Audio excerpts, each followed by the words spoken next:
ఇప్పుడు మనం కుజ భగవానుడి గురించి తెలుసుకుందాం. సప్త ఋషులలో భరద్వాజ మహర్షి ఒకరు. నర్మదా నది తీరాన ఒక ఆశ్రమంలో ఉండేవాడు.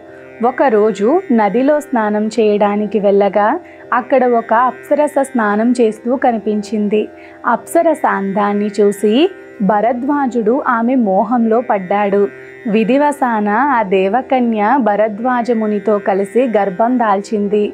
ఋషిపిండం ఒక రాత్రి కూడా భరించడం కష్టమని నానుడి ఆ దేవకన్య వెంటనే మగబిడ్డకు జన్మనిచ్చింది. ఆ బిడ్డని తనతో కూడా దేవలోకానికి తీసుకుని వెళ్ళే వీలు లేక నర్మదా తీరానే వదిలిపోయింది. భరద్వాజ మహర్షి తన ఆశ్రమానికి తిరిగి వెళ్ళిపోయాడు. తల్లిదండ్రులు వదిలివేసిన ఆ పసిబిడ్డ ఆకలికి ఏడవటం మొదలుపెట్టాడు. తన జ్ఞాననేత్రంతో జరిగిందంతా తెలుసుకున్న భూదేవి ఆ బిడ్డను తనతో తీసుకుని వెళ్ళి పెంచి పెద్ద చేసింది.